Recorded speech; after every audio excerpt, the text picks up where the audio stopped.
Blog Talk Radio. It's Monday night,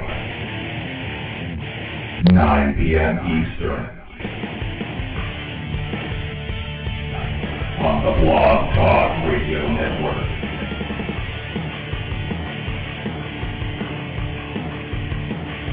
Once again, it's time for the most intriguing talk radio on the internet today.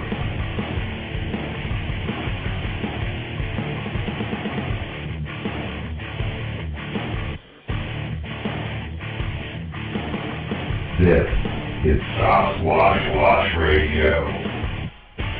Breaking news and information from around the world. Interviews with men and women investigating the mystery. The latest high-tech equipment. Cutting-edge research techniques. And amazing discoveries. Real-life people sharing real-life encounters. The director and founder of Sasquatch, Washington, Virginia. Here is your host, Billy Willard. Something is out there in the dark, watching, waiting. It's time to unleash the beast. This is Sasquatch Radio. All right, welcome everyone. Today is Monday, April 26, 2010. What a week we had, and I think a lot of people are glad to be home as far as being refreshed with a nice shower and some sleep. But it was a great time nonetheless. I am your host, Billy Willard, and welcome my co-host, Mr. Mike Killen. How are you doing tonight after your long trip home, Mike? I'm okay, Billy. How are you? I'm doing fine. Did you have to work today? Oh, yeah. Yep. Oh, wow. Yep, 5 a.m. I was up for work. Good sakes.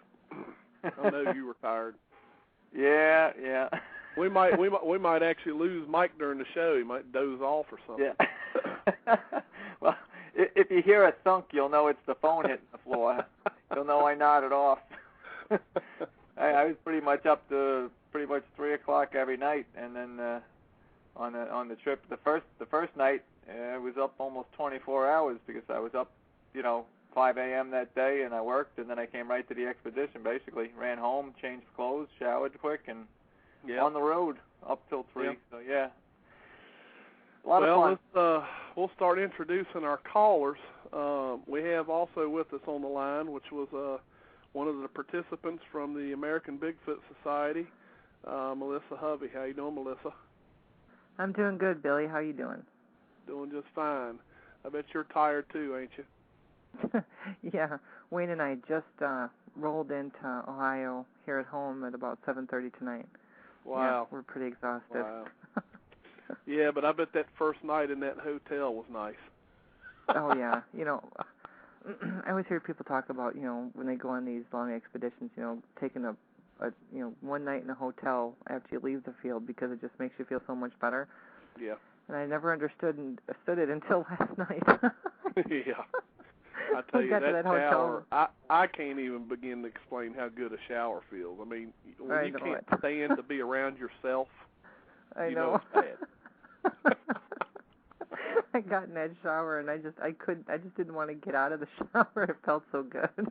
Well, do you know when I first noticed how bad I smelled? When was that? When I took my shirt off. That's when it's like, it's like you stir everything up, you take your shirt off. I'm like, oh my God. Yeah. I know. You're like, geez, I don't remember doing that much today, but yeah, I know what you're saying. Yeah, I'll tell you what, it was nasty. Let's see who else we got. Who do we have at if I can get the switchboard to work. Let's try it again. Here we go. Who do we got at the 575 area code? It's William in New Mexico, a.k.a. Squatch Mode. Hey, man, what are you doing? Listening in, watching the sun go down. Sounds like you guys had a stinking good time. Yeah, it was a stinking good time. That's a good way to put it. Yeah. I have a question, and then you can mute me. I'm going to listen in. I got a new phone, so I'm going to try out. Do you know about DB's site, Blog Squatcher, did he take that down? Because I was looking today and online, and it doesn't seem to be there. Yeah. He did take it down? Actually, he did take it down. There is an explanation. I don't know if you read Cryptomundo, but Lawrence Coleman... I didn't look at it today. Not today, I did. Yeah, he posted some information. DB has decided to leave the field of Bigfoot research. He, not for any reasons other than the fact that he's just moving on with his life. My understanding is I think he joined a band, believe it or not. That'll do it. Yep, and he's moved on. I do have to say DB was always, was a great researcher. I'm definitely going to miss him, and I know a lot of people are going to miss him. A lot of people enjoyed his blogs because he was a great writer. He's a great writer. So I he's definitely appreciate his writing. Yep, that's for sure. So a lot of people are going to be sad to see that blog gone, I can tell you. Well, I tell you what, I'm going to be listening in a lot. I usually download the podcast on Tuesday, but I just got this Straight Talk from Walmart, and I'm in the midst of an experiment to see if it's possible for me to use up 1,000 minutes in a month. Well, that'll be a good test, won't it? Yeah. All right. Well, we'll mute you out and let you keep listening. All right, thanks. Bye. Thanks. All right. And let's see who we have at the 920 area code. Yeah, hey, Billy, this is TC. Hey, Toby. How's it How going? You doing? Good. I'm great. I bet you're tired too, ain't you? Took me a couple days, but I'm recouped now. Yeah. Actually got home on Friday, so... Yeah. Yeah, the bed was nice. I know. Don't it make you appreciate your bed and your shower? I mean, you appreciate both of those things. I mean, you get out there and you're like, oh, I can do this. And I'll tell you what.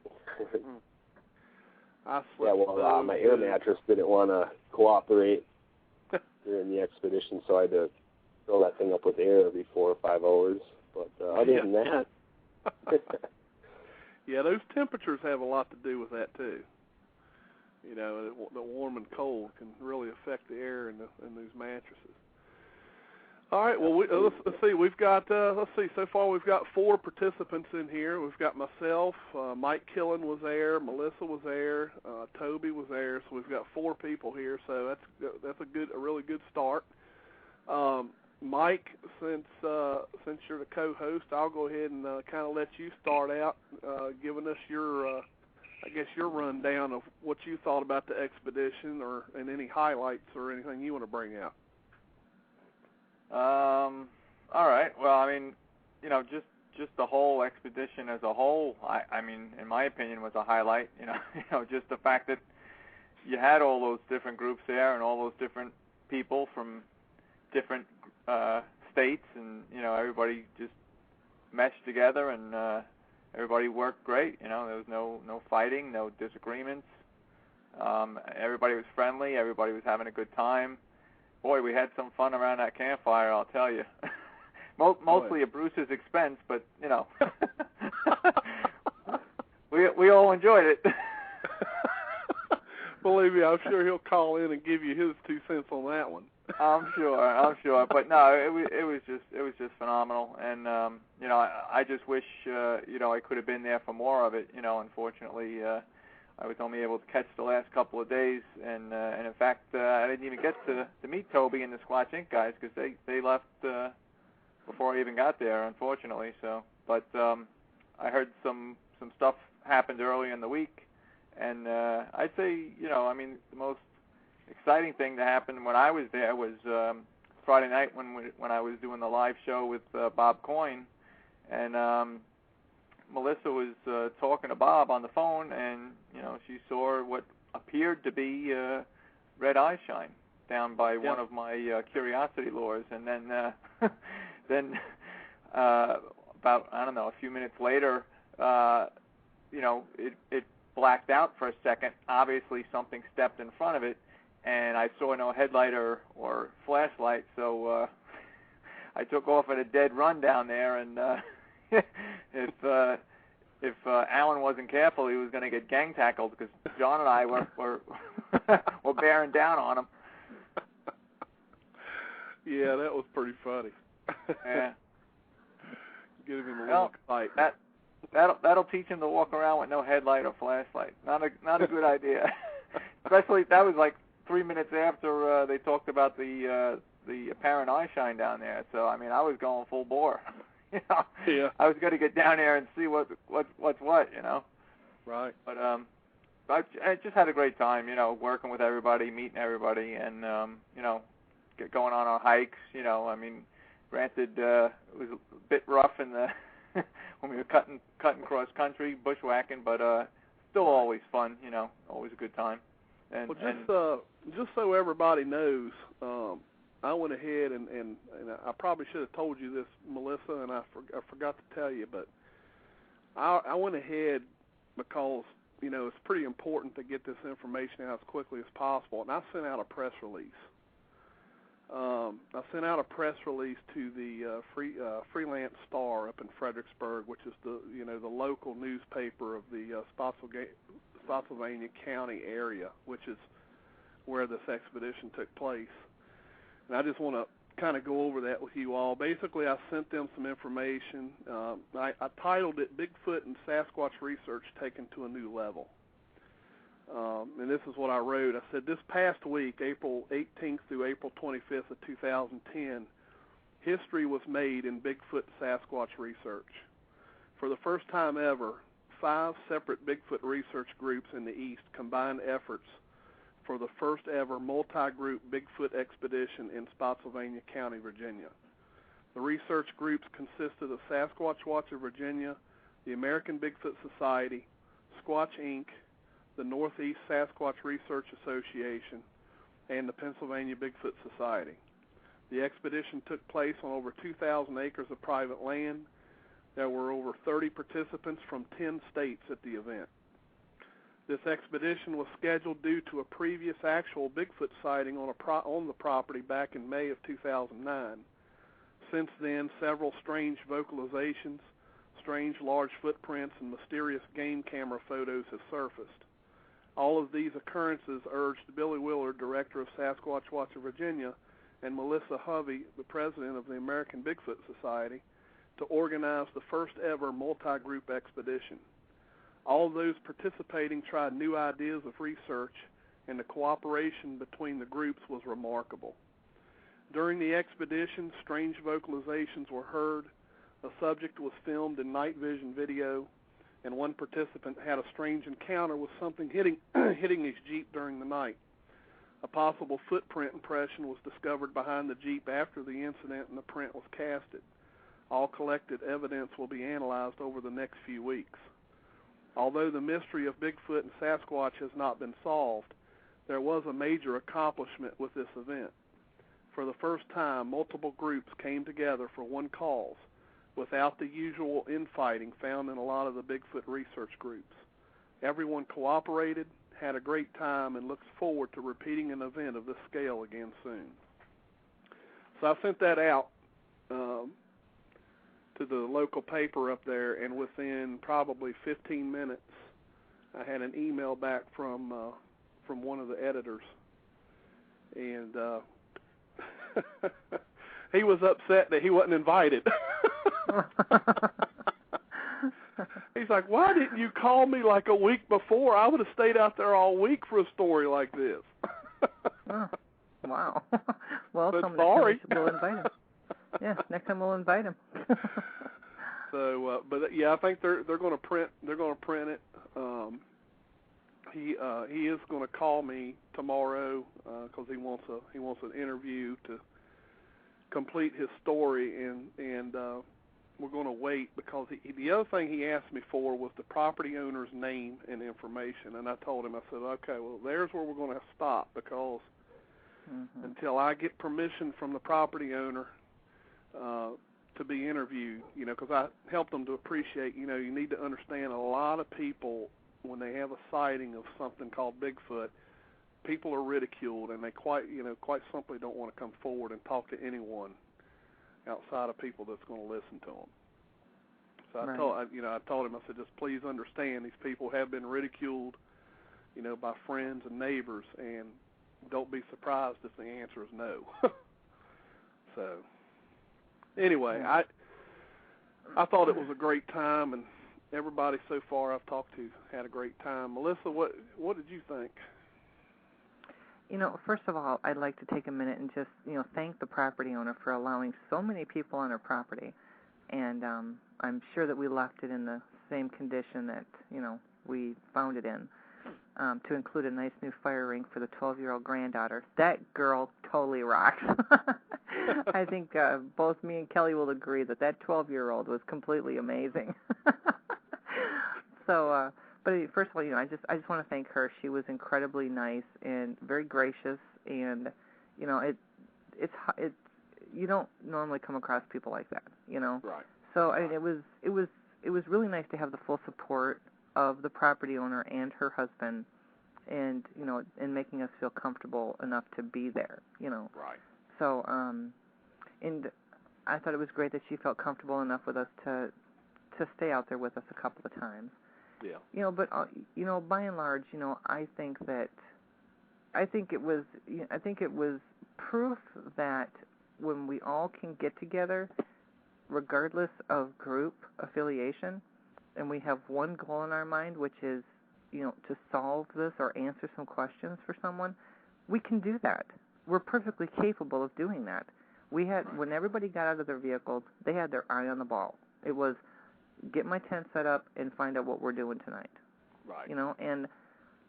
And I always knew it was possible, Yeah. but I didn't know what would happen. And I got to tell you, Billy, I mean, when you and I and Wayne first started talking about this, I was a little nervous because, you always hear, these people can't be in the same place together at the same time. So I was a little nervous, but it was great to see so many people from so many organizations, and the only thing they were interested in was what they could do to make this successful. It wasn't what I can do to make me successful. It was what we could do to make this expedition successful and get answers for that property owner, which should always be first and foremost on the mind of anybody who's interested in this research. Yep. So, Yep. And I just thought that was fantastic. The night that I was on the phone with Bob Coyne was really interesting, because I got to tell people, I've been out in the field doing this now since 2005. That night was the first night I seen anything that I'm still questioning. I'm still questioning. Right. I've had some thoughts about it since, but and Mike and I ran experiments after the fact, the next night, to see if we could replicate, what I seen, and when we actually talked about it, we kind of figured out kind of after the fact that actually where I had said I seen it would have been right about the same height that the property owner said that the animal she seen. That's how high it was. Right. So it's not conclusive proof of a Bigfoot. Right. But I got to tell you, it was interesting, because I've never been witness to anything like that before in my life. So yeah. It's gonna be one of those things that makes you wonder, it makes you think, and it was just a phenomenal week altogether. I mean, we had freezing temperatures at night and hotter than Hades during the day. So oh yeah, it was great. It was a really, really good week. Now let me bring these other callers on. Got somebody that's a Skype caller, so that's probably either Bruce or Abe. Who's calling in on Skype? Hey, Billy. Yep, there he is. Bruce? Hey, Melissa, what's up? Not you much. know, you forgot to mention in your press release that it was the first time that 5 Bigfoot groups were busting my chops all at the same time. Well, you can blame me. I'm the one that wrote the press release. Yeah, so you can blame me. That was interesting. Well, if you wouldn't pack the Taj Mahal and bring it with you, you wouldn't have people busting your chops. What are you calling the Taj Mahal? It was just well, I don't know, tent. Bruce. I mean, your tent was the size of the first level of my townhome. I mean, oh, come on. It's like, it's like a kitchen, a dining room, a living room, and a hallway all in one. I've never seen an inflatable couch before. I didn't know that was possible. Yeah, in the flat screen. Yeah, I'd never seen an inflatable couch. I didn't know it was even possible. That was comfortable, actually. I'm sure it was. Because let me see who this other caller is real quick. Caller from 612 area code. You're on the air. This is Tim with Scotch Inc. Hey, Tim. What's going on, buddy? Oh, just hanging out. There you go. Well, I'm glad you could call in. Hey, well, I got you and Toby on the phone. We had a couple questions in here about the night vision video. Either one of you guys want to kind of explain the circumstances around that? Yeah, why don't you go ahead, Toby, since you were operating the night vision. Yeah, absolutely. Well, that was Tuesday night. I think approximately around 10:30 p.m. Tim and I were at our camp. We were just getting ready to get out in the field. I think we were grabbing some food and some things like that. And one of the couples who were in the tree farm, they were roughly 100 yards from us, 150 yards from our camp inside the tree farm. They called on the radio to the base camp and said they were done for the night. They felt like they were being surrounded, and they just didn't feel their situation was very safe at the moment. So Melissa, I think, radioed to us and asked if we wouldn't mind going in there, and we were just about ready to go anyway, so we grabbed the rest of our stuff and headed in the woods. And Tim came in on their position at about 3 o'clock, and I came in on the 6th, and we were just, hoping we could maybe push something past them and get a positive idea of what they heard surrounding them.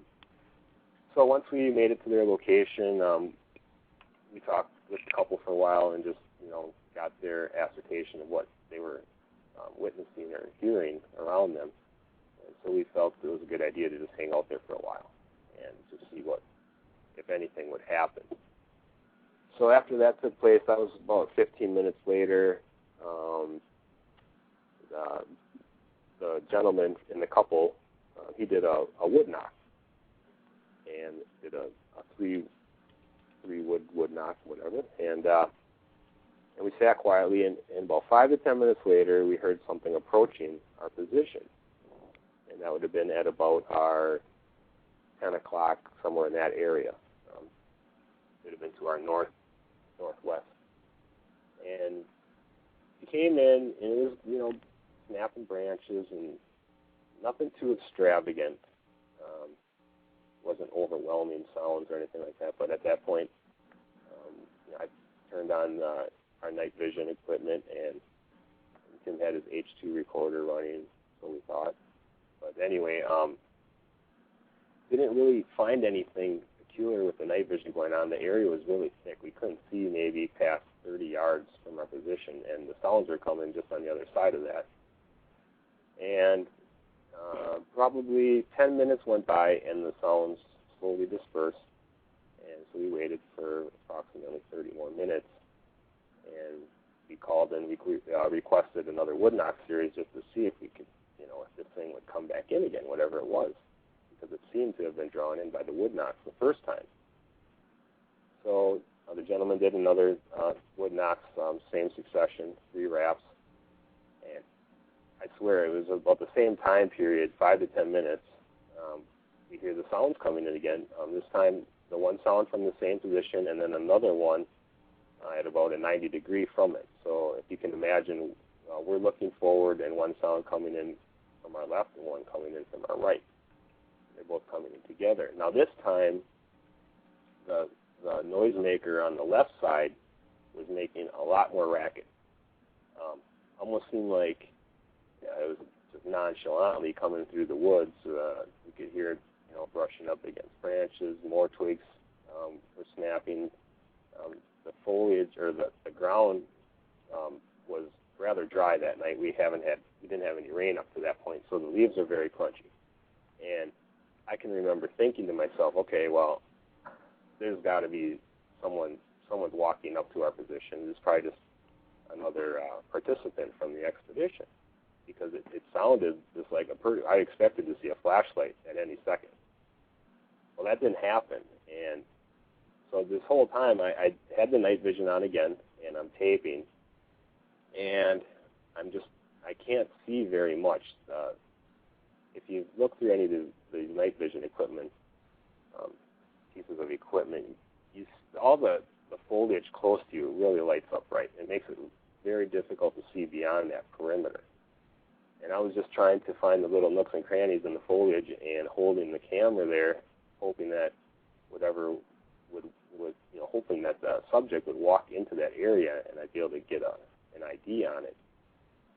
So probably about 5 minutes into that situation, I had the camera on one of those little holes in the foliage, and I just see it's comparable to eye shine. I don't want to call it eye shine at this time. It really could have been an insect.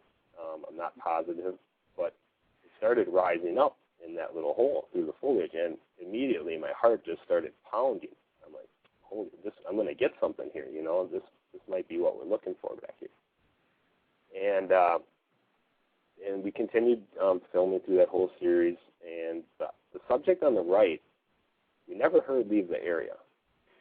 The primary subject, the one making the most noise, it seemed like it got directly in front of us at our 12 o'clock, and at that point, it stopped. And from that point on, it seemed very cautious about what it did. And when it left the area that time, it was very quiet, just making as little noise as possible. Now, Tim, when that situation came to an end, we discussed, Tim and I, and with the couple, and I heard what I thought were 3 very distinct footfalls. And that's really when I thought we were going to see the guy with the flashlight coming through the woods. Right. Tim concurred with me, and, we know what deer sound like in the woods. The only thing that it could have possibly been was a bear. I'm not going to rule that out, but the footfalls were very distinct as something that wouldn't be contributed to a deer. Right. So as far as the footage, I've looked at that now since I've been home, and I've been trying to brighten up the background a little bit and just see if there's any type of imagery around the it's hard to explain. It's like a white dot. It very could well be eye shine, but it could be something else. And it had that glowing appearance to it. And so far with my analysis, I can't make out anything that might resemble a head or anything like that. Now, Tim, we were really excited about this. We had his H2 audio recorder out, and we thought for sure, the steps were loud enough, and they were so close, and I was so frustrated. I'm trying to hold up that night vision I probably filmed for like 25 minutes during that sequence, just hoping. And my arms were tired from holding that thing up the whole time. Right. But it's so close, you can hear it right there, and you just can't make anything out. It's a real bummer. Yeah. But as far as the H2, we thought for sure we had something on there. Tim grabbed it, we were going to replay it and see, exactly what we heard, and the thing was frozen. It was later on back at camp, we checked all the files in there. It recorded up to that point, and it worked after that. Oh, that's interesting, Toby.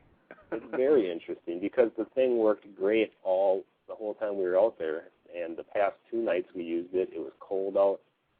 We did have to monitor the battery situation. We changed batteries in it quite frequently, and maybe Tim can talk a little bit about what he thinks has happened there, but it's never happened in the past with that particular recorder. It was powered up, just frozen. Yeah, I've always had good luck with that recorder. Batteries have normally lasted in it pretty long, but this was the only time that the recorder had actually froze up where no matter what the screen was still, the controls were still on the screen, showed that it was still recording, but no matter what buttons I hit on the display, I couldn't do anything. And it obviously wasn't recording anymore. It had froze on the screen where it ended.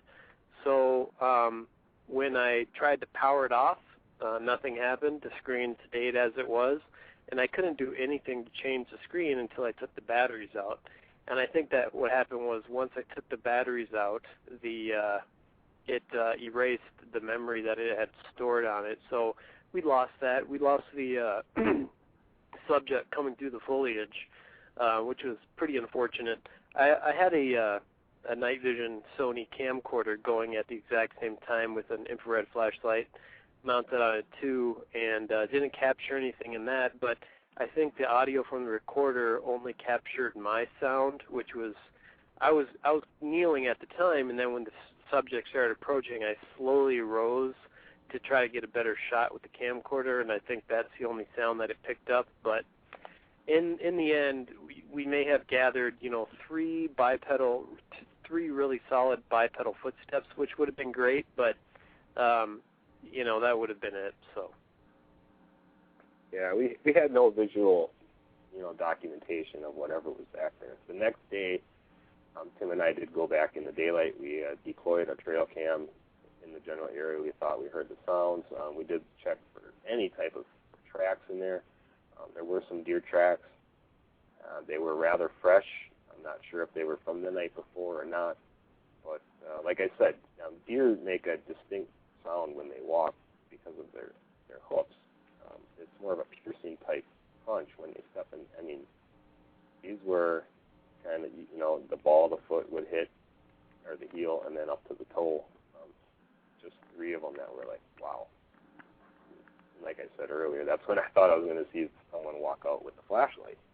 That didn't happen. And so, like I said, frustrating. Oh, man. But something was going on in there, and I don't know if other people have experienced this, but it was both situations were roughly 5 to 10 minutes after the wood knocks. Now, I'm sure deer are curious enough to maybe want to come in and check that out, but usually deer will travel together. And that second situation, like I said, we had one approach us from our left and one from our right.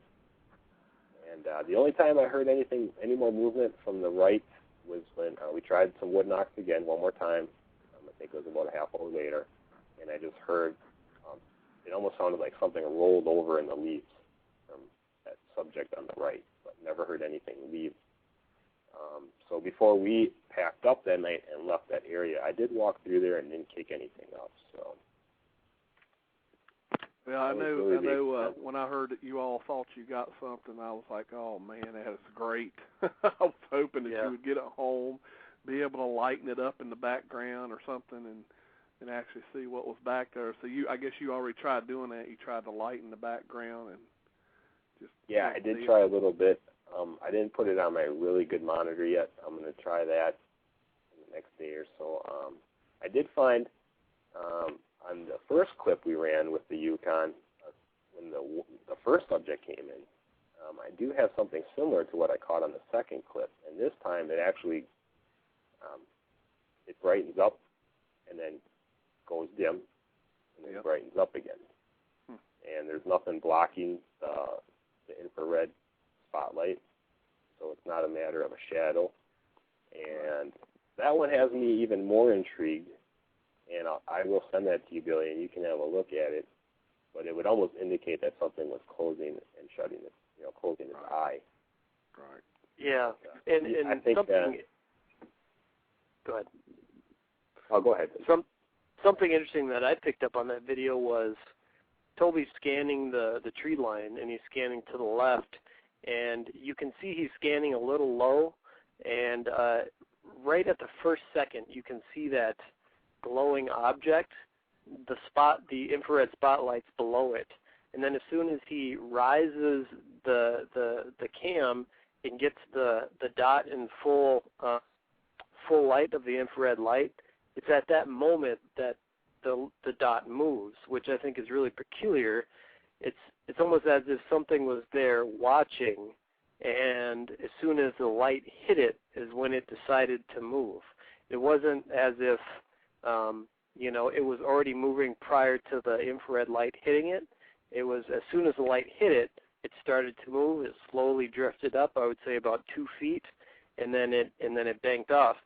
In my estimation, what it seemed like, and I'm not going to say that this is what it was, but if there was an unknown Sasquatch or something there, it seemed like perhaps a theory could be that it was sitting there crouching, looking through the foliage. As soon as the infrared spotlight hit it, which I assume that maybe they can see that spectrum of light. Once the spotlight hit it, it slowly stood up to full height and then turned away and walked away. That's a theory, but that's all we really have to go off right now. But I concur with Toby, and I know that the couple there does also. It was a very, very intense moment when we heard this thing approaching. I mean, it was like, this is it. This is it. It's going to happen right now. I had the camcorder out.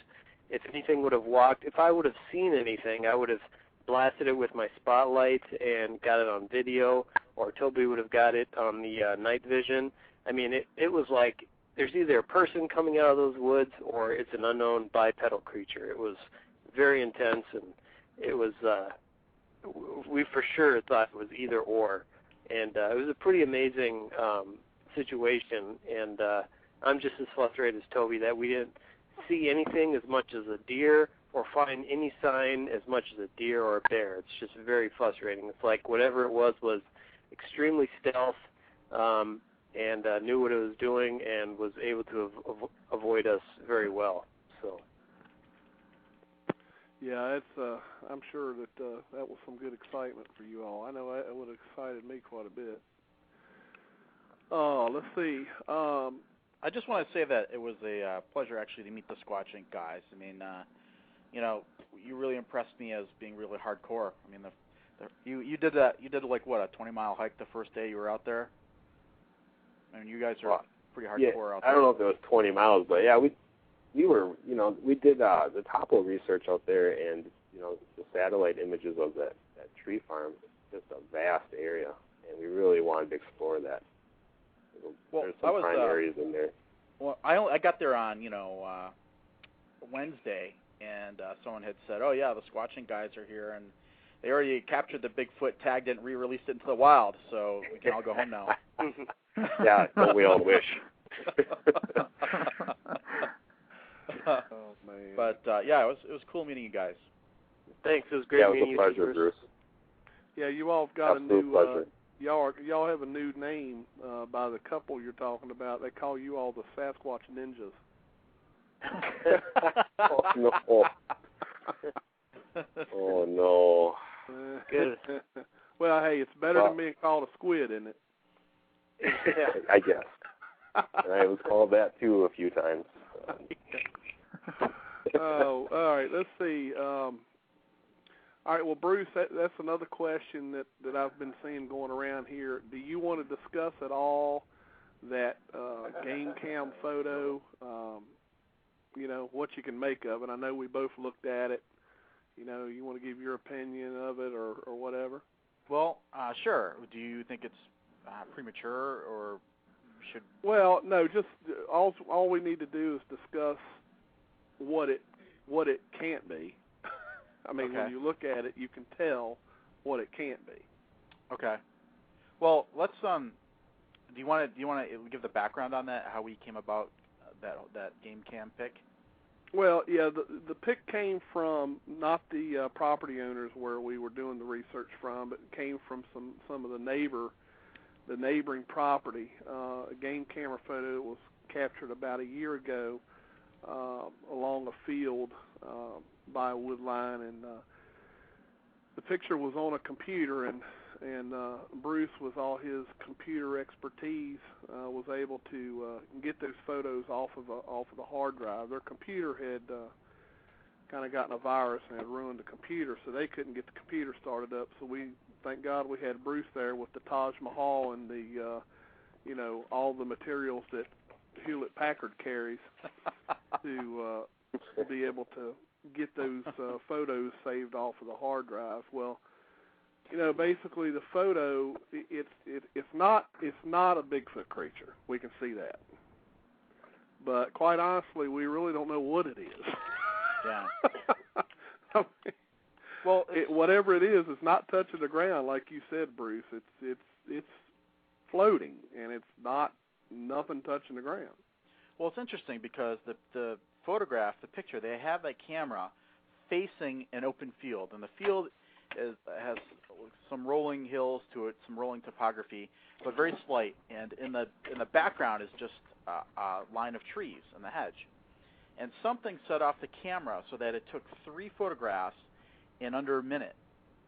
And in 2 of the 3 photographs, there's a strange object that we can't identify,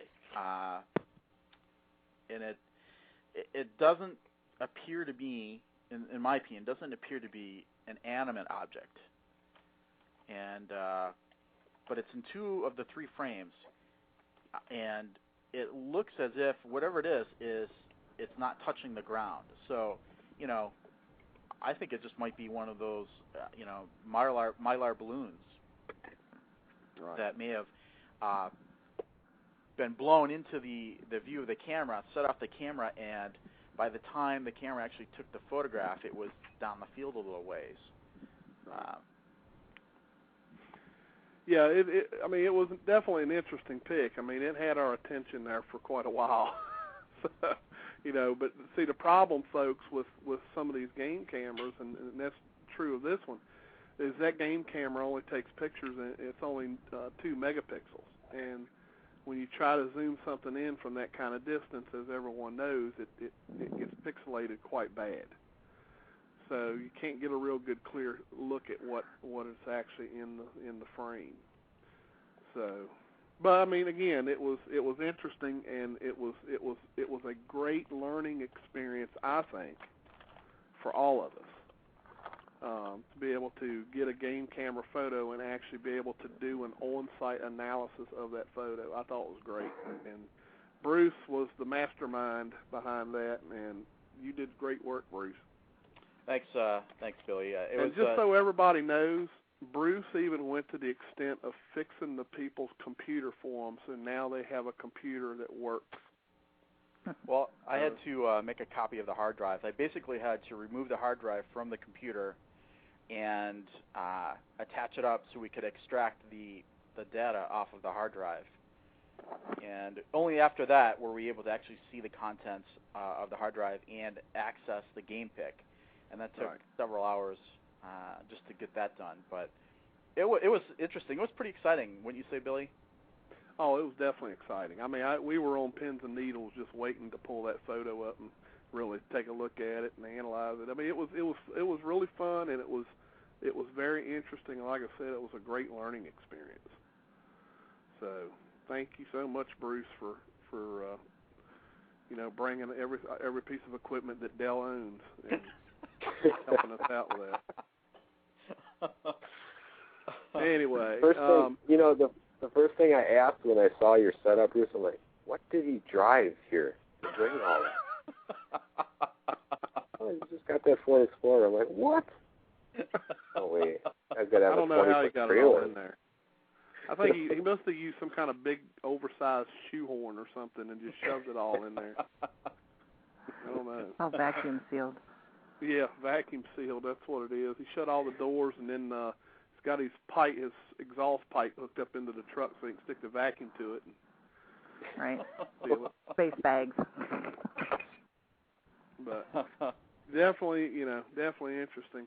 Was there anything else, Toby and Tim, that you all would like to add? What I'm going to try to do, if anyone doesn't have anything else to add, I'm going to try to clear some lines because the property owner is actually trying to call in as well. But for some reason, Blog Talk decided that they want me to sign up for a premium account, so they won't let more than 6 lines open. I think that's nice and dirty of them. I think Tim dropped off. So that's Tim did drop off? I think so. Oh, yes, he did, actually. He did drop off. Well, I wasn't trying to tell him to get lost or anything. Oh, no. He said he had to run. Oh, okay. But, did you have anything else that you'd like to add, Toby? Well, we did have that intense moment on Wednesday night where people at the main base camp heard a large, tree being snapped or, something of that nature. Many of the people at the base camp were able to identify exactly where the sound came from. So Tim, I, and Beast, we went down there, and we just walked along the pathway near where the sound was heard, and we just surveilled the area for a little bit, and we decided, well, let's jump in there and let's see if we can kick something out. So we were in there for a while. We walked in maybe 30 yards from the road, and we just all of a sudden ended up in the nastiest, thickest crap you can imagine. And it was dark. It was foggy out. And so we're in there, and Tim was in front. And if you can imagine, I mean, it's so thick, we're like we're just in a straight line. I'm standing right behind Tim. Beast is standing right behind me. You really couldn't hardly even turn in there. It was so thick with just prickers and all that. So we're just working our way as slow as possible, and Tim says, he's got eye shine. So, we're like, well, okay, let's just settle down here a second and figure out what's going on. He's like, well, he goes, big yellow eyes. He goes, and then one of the eyes shut and then opened back up. And the thing about it was very low to the ground. So we immediately started thinking cat. And I know some of the other expedition members, I think the night previous, did find some large cat tracks in the general area. So that was pretty exhilarating because we didn't know exactly what we were up against here. You always think the worst, so we were, thinking we might have a mountain lion in there, or cougar, and so we were determined we were going to get this thing out of there, just so we could maybe see it and get an ID on it. We pressed on maybe 5 more feet, and Tim said it growled at him, and we had enough.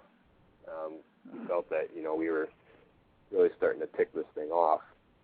So here we are. We're trying to back out of there, and like I said, just we're getting caught up and hung up in all this stuff, and tension was a little high there for a moment. So we radioed back up to camp, and 2 gentlemen, without even us asking, we didn't have to plead with them. They were right on it.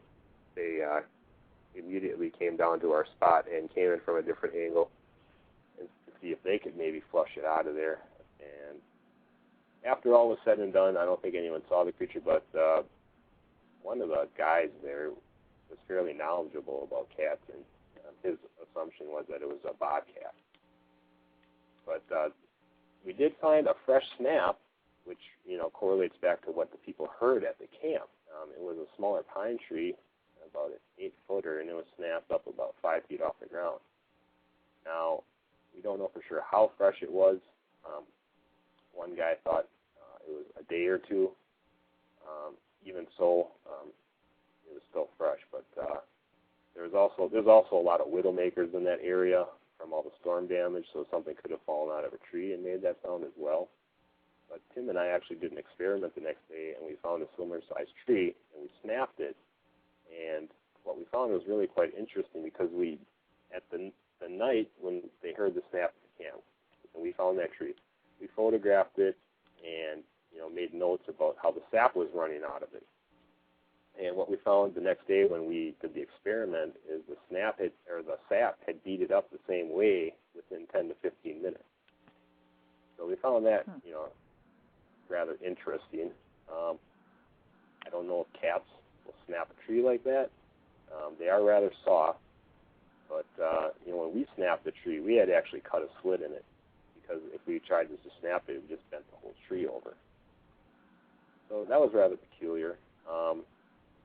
However, I don't think it was a Sasquatch animal that we were encountering because it was so nasty, gnarly thick in there. We would have heard it moving around, and there was a lot of little pathways on the floor, the earth floor in there that a bobcat or something the size of a bobcat could use to maneuver around inside. But yeah, that was pretty exhilarating, and it really was a testament to how everyone worked together as a team. We got on the radio one time and had people right down there by us, to take measure on the situation. So yeah, it was definitely great. And it was great having you guys down. I know it was a long trip and everything for you, but we appreciate y'all coming down there because it was great having y'all out. Well, it was an absolute blast to be a part of it, and we're just appreciative that we could be there, be invited. So. Well, thanks so much, Toby. We appreciate it, buddy. I know it's a good thing Killen wasn't there when you guys were there because he probably could have gotten a hair sample. Oh, yeah? And a stool sample at the same time. Yeah, he scared Kite. He scared Kite pretty good. Yeah, I think you're right. He could have got all of that. So. Yeah. You know what? We were gone so much. Did Kite get that thing up in the air at all? I think he got it up in the air, but I don't think the camera was working like he wanted it to work. So we did see the kite aloft a couple times, but I don't think the camera was doing what he needed it to do. Okay, that was very cool. When he got there, he showed us all his equipment and how it works, and man, just a really unique piece of equipment and a way to use it, via the kite. I mean, if you had wind, it'd be a really great tool, I think, to utilize. Yeah. Oh, yeah. I think so, too. Hey, let me see who this other caller is that popped on real quick. I think I might know who it is. Area code 276. Are we talking to Gary? Hello, Billy. Hey, Gary. Toby thought he could get off the line real quick before Gary got I'm out of here. Oh, no, there's not a chance. There's not a chance. There's not a chance. The world's greatest bobcat hunter can't leave yet. Hey, Gary, we sold the stove you left behind and used the proceeds for Dairy Queen. Well, I hope to God you got $55 out of it. I didn't get no Dairy Queen. I was just listening to what Toby was saying, and I just wanted to hop in there and say one thing real quick too. Having Toby and Tim there and everybody together there, it wasn't like it was 5 separate organizations. It was one tribe. It was one family. And when I heard it come over the radio that that there's a big cat down here, I did not hesitate to go. I'm not going to leave anybody hanging. And granted, I just kind of met these guys, and you guys are great guys. And I wasn't going to let nothing happen to nobody. And actually, I'm kind of glad I did go down there. Being Brandon had a sighting. I think it was the night before that of a large cat, a cougar, and maybe 2 or 3 guys in the brush. That's going to be a little rough on. A cougar could get somebody pretty easy like that. But, when you have a lot of people moving in several different directions, it's going to panic and leave the scene. Right. So, I'm glad everybody was all right. That's the main thing. Yep. So, Gary, there were a couple calls on the radio. The shark cage is in the water. Do you want to explain what that meant? When I first met Dave McCulloch, when he first spoke to me, he reminded me, I'm kind of going to date myself here, the movie Jaws. He reminded me of the old fisherman Quint. And I knew if I kind of threw that out there, he'd get what I was talking about. Because I loved to hear him talk, I loved to hear him talk. And he even told me one time, he says, Squatch is in the woods. Jeep goes in the woods. You go on a Jeep. Squatch is in the woods. I mean, yeah, it was kind of a quote unquote shark cage, basically. We did have that one experience, myself and Brandon back there by the creek, and it was could have probably got a couple feces samples right there too.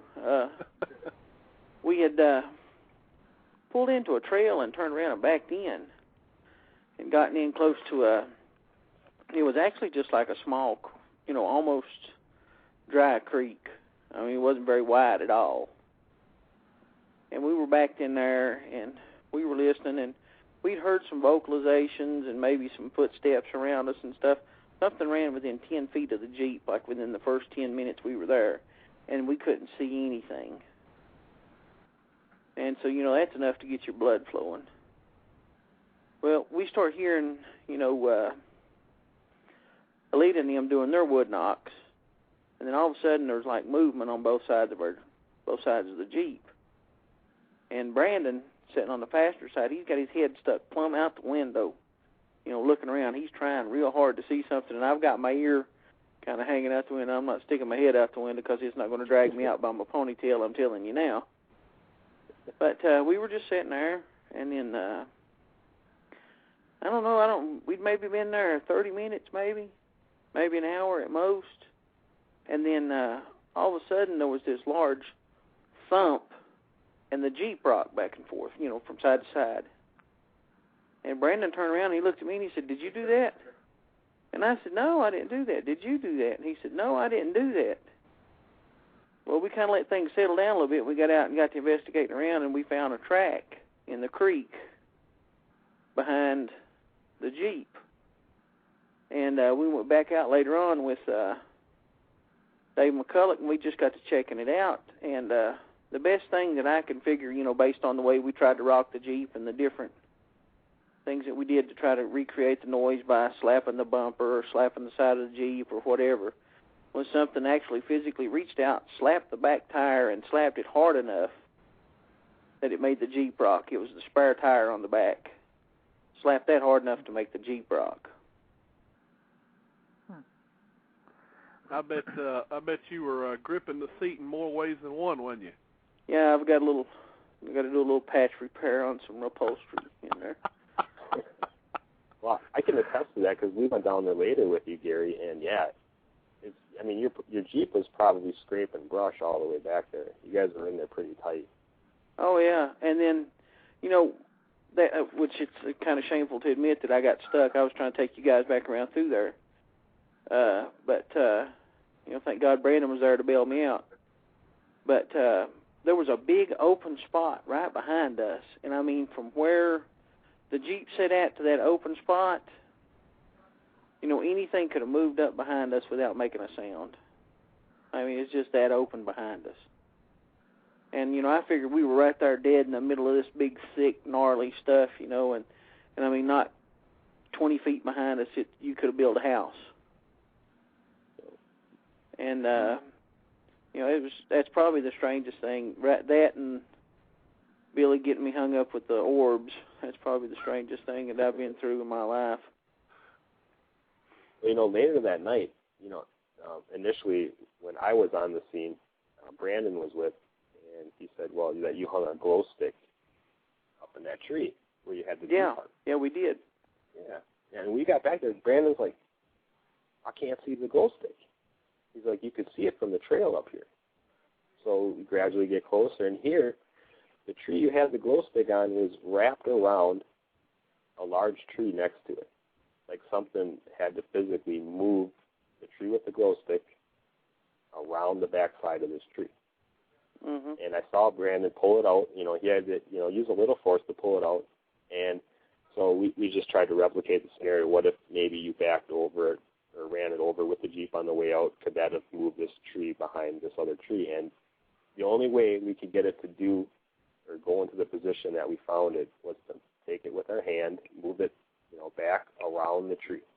So that was pretty interesting, to say the least. I don't know why, what other animal may have done that, but just a weird occurrence. Something else I too. showed you Go ahead. I was just going to say, I know I took video of that and I showed you that back at the base camp, and you said, nope, that's not where it was. Nope. Another thing, too, that I noticed, and I'm pretty sure everybody that was there can kind of attest to it because, it's strange. I kind of grew up on a farm here. I worked with my grandfather or whatever, and, I've deer hunted a lot, and I know where people dump animals at, after they're through. But one thing throughout seemed like this entire property that we searched was that there was piles of bones. And, I mean, they were literally almost everywhere. Mm-hmm. And it wasn't just, deer bones. But, we found dog bones and I think we found some cattle bones and just, all different sorts of things. And it wasn't just in one spot. They were scattered out almost, and it seemed like almost throughout the whole property. And, like I said, usually if you're going to dump something, you have one specific site where you dump it. but I'd never seen anything like it where it'd been covered like that. All right. Yeah, let's see. Mike, do you have a ton of questions in there? Well, let's see. I got 1, 2, 3, 4, 5. I got about 7 or 8 here. Good Lord. All right. Better go ahead and start taking some, and then see what we come up with. All right. Let me go back to the top here, and we'll take them in order that they were asked. Well, the first 2 questions are actually pretty much the same question. We had Henders B33 and Woman on Thin Ice, basically both asking, did you guys see anything? And Henders B adds, does Squatch come and hang out? Repeat that, Mike. I didn't catch it. They're Henders B33 and Woman on Thin Ice are both basically asking, did we see anything? But I mean, some of the guys have just been already telling that about what. Yeah, pretty much everybody that really saw anything with the exception of me. I got up in that tree stand that night. I'll go ahead and tell this little story because it's kind of funny. I'd always wanted to do night surveillance from a tree stand, and fortunately there's 3 or 4 tree stands along in this property, and I decided to get up in one of them one night. Tree stand's probably about, 15, 20 feet up in the tree. So I climbed up in there one night, and I wasn't there no more than about 15 minutes, and I start hearing something walking very cautiously. I mean, I was like, no way. I mean, I just got here 15 minutes ago. There's no way there's something walking around. So I sit there and I listen, and I keep hearing this thing. It's getting closer and closer and closer, and I'm stretching my neck out trying to look down, in the pure darkness. I can't see anything. And all of a sudden I hear something scaling the tree that I'm sitting in. I was like, no way, something's climbing this darn tree. So after I hear it get real close, I said, okay, I ain't got no choice. I turn on my flashlight and I look behind me, and here's this huge, large raccoon within 4 feet of me. I could have literally just reached out and grabbed it. I mean, a big raccoon. And he just looked at me, right? We were looking face to face. Looking at each other. I'm like, okay, what am I going to do now? So finally, he kind of pays me no mind. He goes up the tree, and I start making some noises and everything, because I didn't want to turn the lights off, and then he'd sneak around and bite me on the ear or something.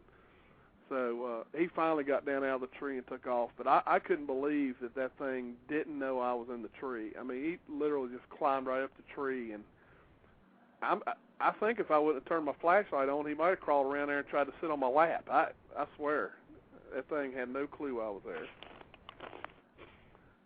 But yeah, it was funny. Wow, that was pretty funny. But no, other than seeing things, for example, I did see when me and Pete Wilson were in the woods.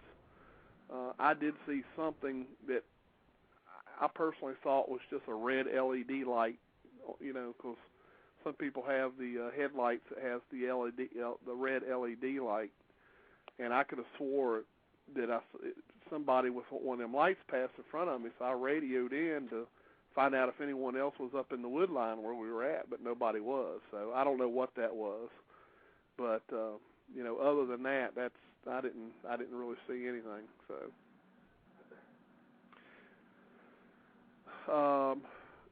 Did anybody else see anything other than we've already had Toby? We know what Toby saw. We know what Gary and them saw. Was there anybody else? Melissa, of course, saw Melissa and John had the sighting of what was apparently eye shine, if she wants to mention that. Right. Well, for me personally, it was odd. I mean, I was on the phone talking to Bob, and we were doing the show. And I was just kind of thinking about the show because I was having trouble hearing Bob on the phone, actually. And I at one point had Mike turn the speaker off. And so then I was just kind of by the blue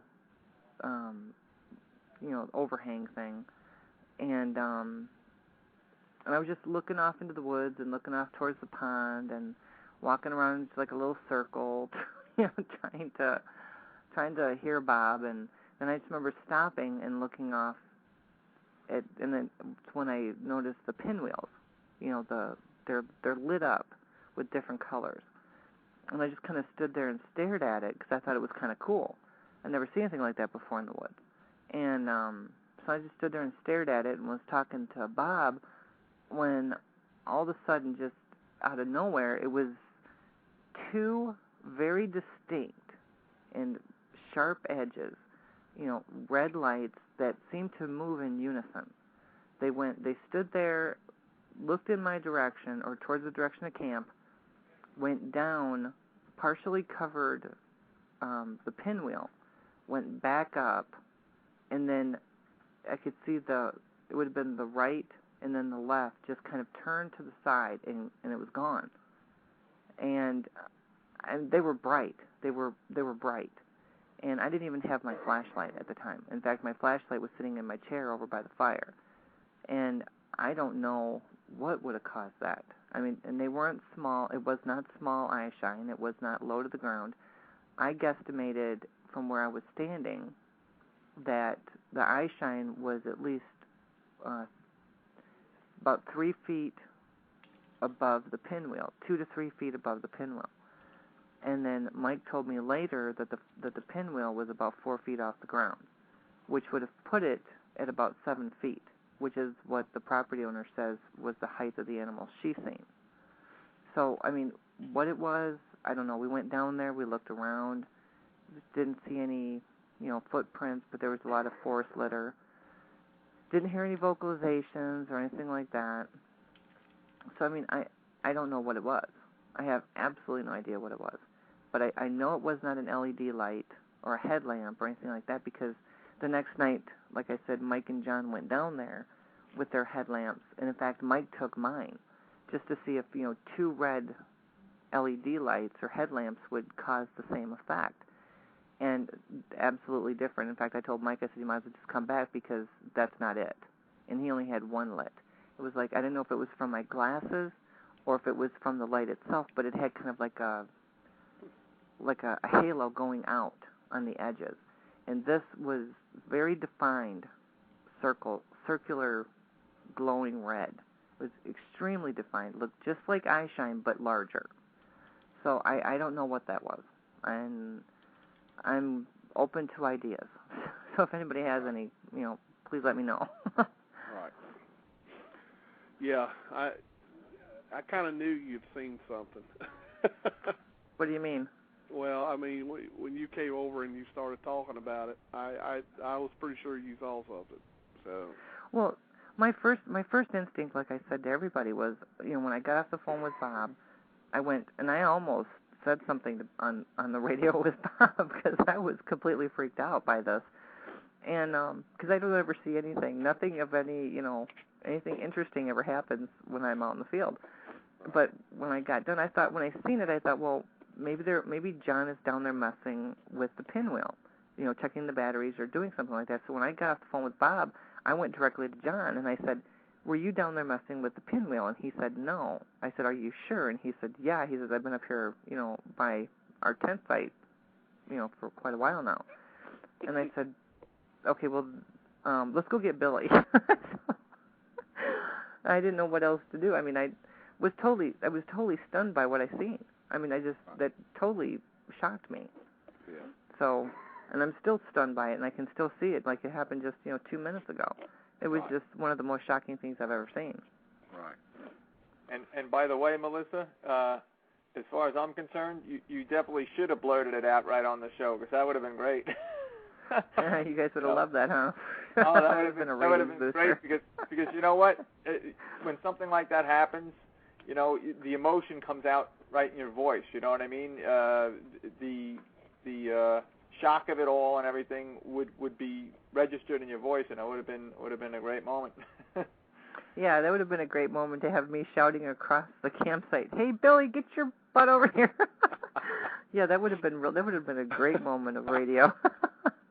Sure, why not? But, hey, I mean, that's real, you know. I mean, you know, those live shows, they're like the reality radio shows, you know, like they have the reality TV shows. Well, that's reality radio, so, you know, anything goes.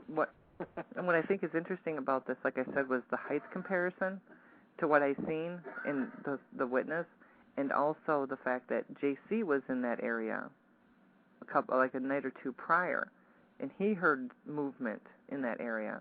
But then this is also the same area where the property owner had her sighting.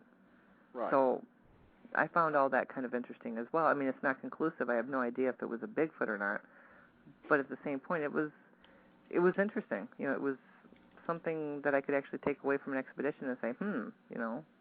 So, right. You know. Well, let me see. I think we have, see who we got holding on the line. I think I know who this is. Is this Mr. Henry May? Yes, it is. How you doing, Henry? Just fine, just fine. And, yeah, I guess Blog Talk must open up a line like every now and then. I just don't. I guess they do. Anyway, I just want to say hello to everybody, and sounds like y'all had an interesting time there. Did y'all use the baby cries or the children sounds? Yes, we did. Oh wow. Yes. Yes, we did. In fact, the first night that we used the baby crying, we had some interesting things happen. So then the next time we used the baby cry, we started it out early in the day. About mid-afternoon, we started playing the baby cry. And then we did it again once after nightfall. And, I mean, with every night that we did it, with the exception of one, there was actually reported things happening in the field. So that was interesting. I've heard other people say that they get results from the baby cries, but I've never seen it myself personally. So. Mhm. Oh, by the way, Billy, I saw on your profile there's a picture of Bruce with a huge knife taking it to your foot. And Indy was wondering, you know, how in the world did you get a splinter while you run around barefoot, and why in the world would you let, of all people, Bruce work on your foot? Well, let me tell you something. It took a lot of, you know, we all joke about Bruce, but deep down, he is a very kind and compassionate guy. I mean, he really is. Billy, for him don't to hold a thinking foot that hasn't been in a shower for a week and pull a splinter out of my foot means that he's a caring person, trust me. But no, honestly, I don't even know how I got it. The only thing I can figure is I must have got like a, like a twig or something down in my shoe, and I guess over time it must have splintered and just got up into my foot. I really don't know how else it would have got there, because I wasn't walking around barefooted anywhere. So I did take my shoe off and stuff, and stuff fell out of my shoe. So. Oh man, how old was that plantation that y'all went to? I saw the pictures on JC's That plantation was cool. That is very, very old, Henry. It dates back to anyone who's ever seen the episode of Roots. Yep. We're talking about the area where Kuta Kinte was at. That's how far it dates back. So the slaves were kept there. Part of that is a slave home where the slaves were kept. And of course, that large 3-story home is the actual, the owners. That's where they lived at, and all of that property around there was just one huge plantation years and years ago. Well, let's see. I have one more question, and I have a little bit of a plug to do here. My question is, what's up for tomorrow night's Bigfoot quest there, Mike? Well, tomorrow night, Henry, we're going to have Don Keating on to talk about upcoming conference and get the latest and greatest updates, any new info or whatever on the upcoming conference. Well, that kind of dovetails into my announcement for HBM's Crypto Corner. He's going to be on HBM's Crypto Corner Wednesday night, 8 Eastern, 7 Central. All right, Don Keating's going to have to quit taking over the airwaves now.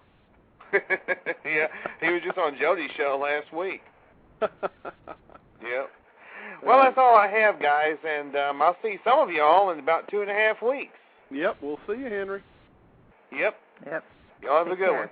All right, you too. Henry. Bye. Take care. Bye. And I just want All to right, guys, I don't know what they've done here, but it looks like they've opened up the phone lines. Yeah, now you got 8 lines lit there. They're allowing you somehow. Yep. I don't know how it's happening, but we'll find out who we got here. Area code 419, you're on the air. Well, who do you think it is? Well, I'll be darned if it ain't Steve. What's going on? Oh, just another day, man. It sounded like you all had a pretty good time down there. And just listen, Henry asked a question. I typed in text earlier, and I thought, well, I tried calling in earlier and said all the phones are jammed up. So I thought, well, I'd wait a minute, and I tried to call in, and I'll be damned if he doesn't steal my question. Yeah, that's Henry for you. Now, you said Bruce is a real caring and loving person. Yeah, he probably is, but I've also heard he's got a real bad foot fetish, so. Yeah, that could have had something to do with it, too. But, yeah. Anyway, I just thought I'd call and say, you guys sound like you guys had a pretty good time, and good luck if you decide to put on another one or whatever. No, we'll probably do that, Steve, and thanks a lot. Yeah, no problem, dude. I'll talk to you later. Talk to you later. Hey, Billy. Yeah. So before we forget, and while we have so many people from the expedition, on the line, there was one night around 3:30 a.m. where a piercing scream just rang throughout the night, and it was so loud I was surprised that no one got out of their tents. I was still up tending the fire. Did any of you hear that? Yeah. Yeah, I did hear it, but I thought I was dreaming. I went back to sleep. Me too. I thought I dreamed it. Seriously? Well, because because I had heard other things in the week, and I went to go sit up, and every time Wayne would be like, go back to sleep. It's the guys by the fire or something. So I figured this time too, I'd probably dreamed it. So I just went back to sleep. Well, I just thought for sure everyone would be up and out of their tents, and none of you came out. And I thought, all right, well. Well, Bruce, you got to look at it like this. It was hard to hear anything to start with, because you got Pete sucking the roof of his camper down on top of him. Right. Okay, you got Billy over there with a chainsaw in his tent. I don't know what he was doing with the chainsaw in his tent when we need the campwood cut. And, I'm snoring genius. I can snore on the inhale and the exhale. So which what can you do? You got a camp full of people. But there was a couple times that I thought I heard stuff too. Definitely, some odd things. But I think, quite honestly, it was easy to play it off as it's something there in the camp, and I think that's what a lot of us did. Yeah. Which I tried to stay up as late as I could sometimes, but you got to draw the line, you got to draw the limit, because you got to get up, and I mean it's not just sleep as late as you want to. You know what I'm saying? Because you've got to get up, you've got to eat a little bit, you've got to make sure there's stuff at the campsite ready. I always try to make sure there was enough wood, and stuff like that. Make sure JC wasn't overdoing it on the Oreos. But it would have been easy to play that off as maybe that's somebody by the fire, or Gary just told a joke, somebody laughed, or you know what I mean? Yep. Guess who we got on the line? I believe we have Allison on the line. Oh, good. Is that you, Allison? It's me, Billy. How you doing? I'm doing okay. Well, I can tell you that everybody thanks you for your wonderful hospitality and allowing us to be on the property. Well, I enjoyed having you. It was kind of nice to have people who believed in what I know I saw, and don't ridicule and laugh and make jokes. And I guess that's one of the main things that I wanted to try to get across to anybody that's listening tonight that, maybe has had a sighting but doesn't want to come forward with it, is the fact that you can, report that sighting and know that people will keep that, confidential. There are, some people in our area that we've shared this with, and we've really been debating. I don't care what people think of me, so I don't care who knows. But again, I go back to, of course, my granddaughter's in middle school. You know how ugly they can be in middle school, and so of course I think about her and the kids teasing her, giving her a hard time. And if it weren't for that, then I probably would be a lot more open with this. But like I say, I just want to encourage people that if you've had a sighting, that you can come forward and talk about it, and trust that you guys are going to keep that confidential if that's what they want to do. Yeah. It's odd, and I'll have to get with you on this, but one of my friends that knew about our sighting called me last night, and she's like, there's a guy over on the other road that is debating talking to you all. Apparently, he was sitting out in his hot tub one night and saw something at the wood line, so I'm trying to work with her to get her to try to get him to come forward and, share what he saw. But it was great having you guys there, and like I say, I just I had hoped.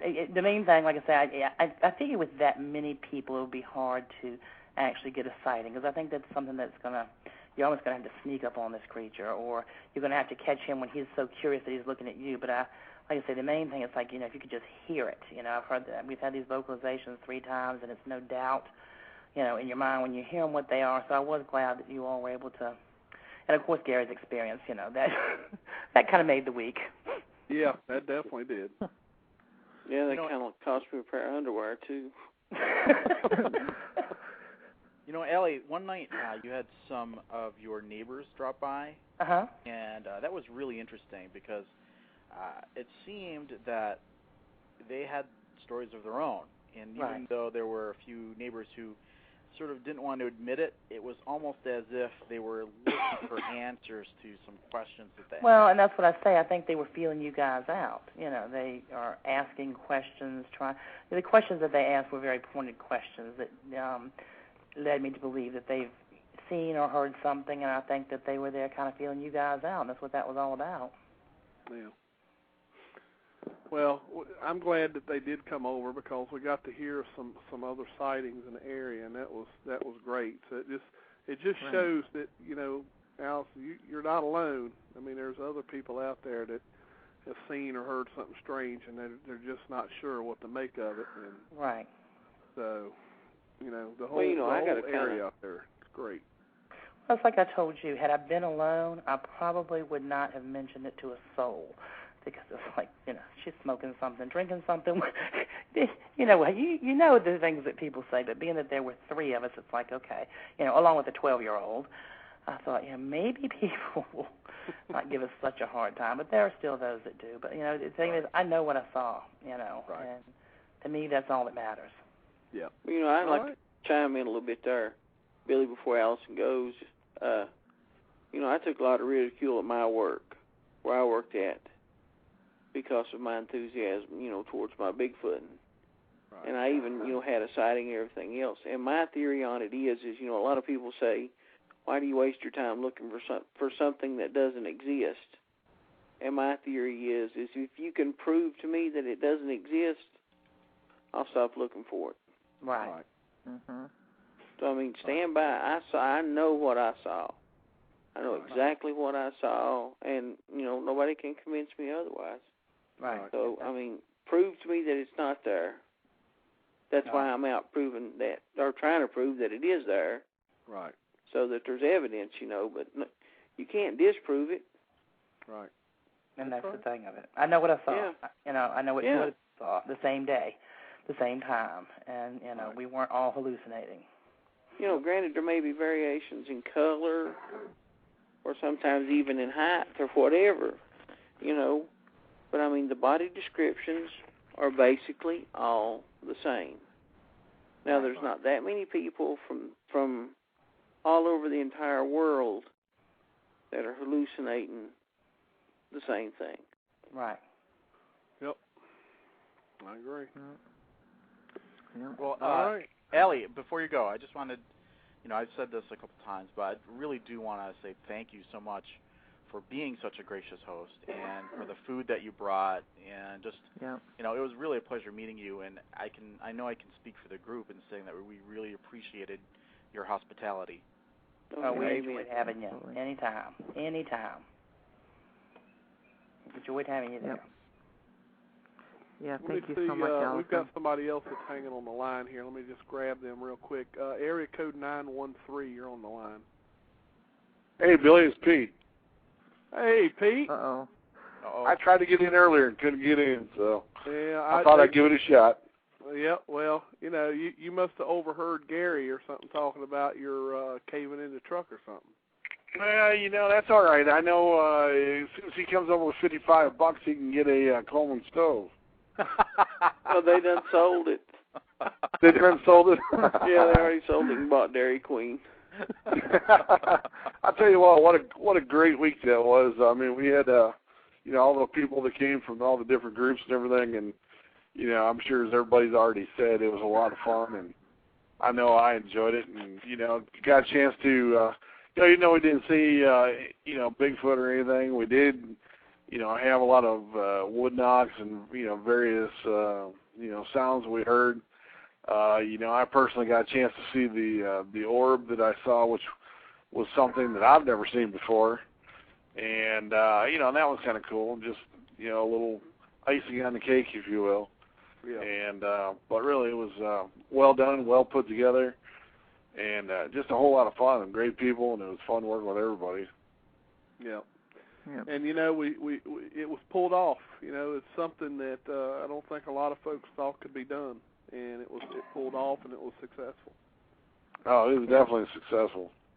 So. It's interesting too that one of Allison's friends there, Dave and his wife or girlfriend or whatever, they stopped by. Come to find out that they know the parents of a buddy of mine who lives over in Nashville, and come to find out they knew the family, which was, man, what a small world. Yeah, that's true. That was pretty cool. It's amazing. Yeah, I'm looking forward to the next one. I'm charging up the batteries as we speak, and getting the old trailer and fixing the dents in the roof from sucking it in a time or two. But yep. We'll get time or two. Pete, make sure you put up on the no-dos, all right? Yeah, it's a beauty sleep thing, Then we should have left you alone. You need all you can get. Well, I just turn that gyro on, and it doesn't matter where I'm standing, sitting, or whatever. I can catch sleep no matter what. So. Yeah, I've never seen that before. Yeah, I do have to admit, folks, Pete is the only person I've ever seen that can sleep standing up. It's just amazing. Yeah, seriously. It's a talent, too. It took 45 years to perfect that. And you know what? Pete can sleep through half of a conversation and step right back in there and never miss a beat. Yep. He can get right back on topic, answer what you ask, whatever, Mm-hmm. Well, it kept you guessing, though, didn't it? Yeah. It sure did. Hey, let me mention something real quick. We're getting ready to go off the air. I apologize if we didn't get to any questions or get to somebody's call. We've got about 1 minute left of the show. We'll probably keep going for a little bit in archives, but I just wanted to say thank you for everyone who tuned in tonight. Thanks for all the ideas and everything that we tried out. And, we'll definitely see you guys next Monday night, 9 p.m. Eastern. And thanks everybody for listening in. Okay, we can continue chatting. Well, before I get off of here, what's that? I just want to say, before I get off of here, Billy, I just want to say you did a great job organizing this, and Melissa, you too. The groups you chose to participate, I was just pleasantly surprised. Everyone had a sense of urgency about them. Granted, we had times when we did our socializing, but when it was time to get to work, people were focused, and I really appreciated that. When things happen, people just didn't brush them off. We tried to duplicate them and find answers to what was causing the situations we were in, and that for me that just really made our trip. And I can't say enough about the generosity of the landowners and all the people involved. I learned a lot, just from talking with guys like Gary, who are so knowledgeable about the outdoors, and Dave and Alita, definitely they know their stuff.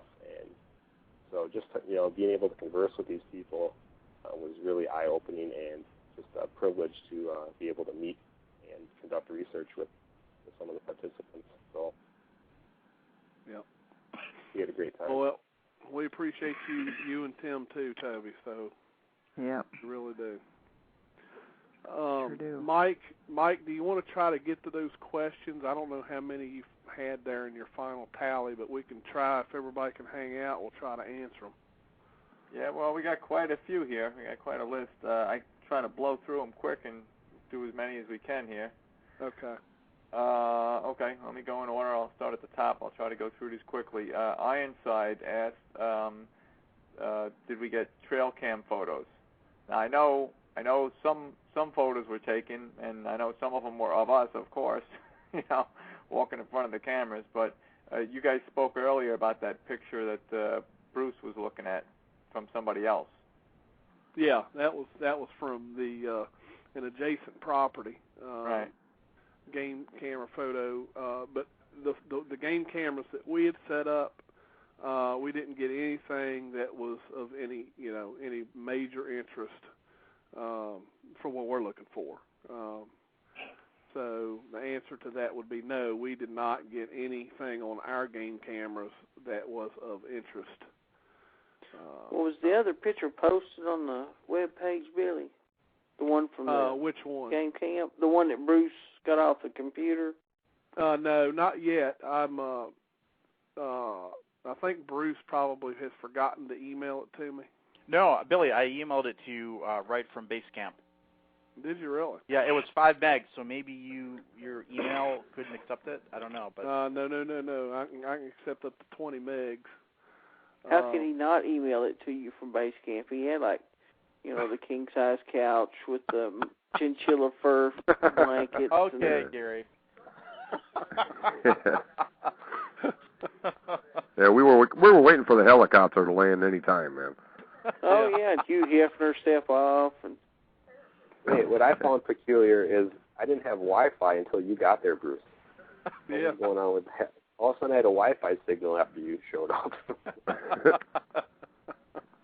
Yeah, Bruce even brought his own directors, for when they landed the helicopter with the flashlights and the red thing.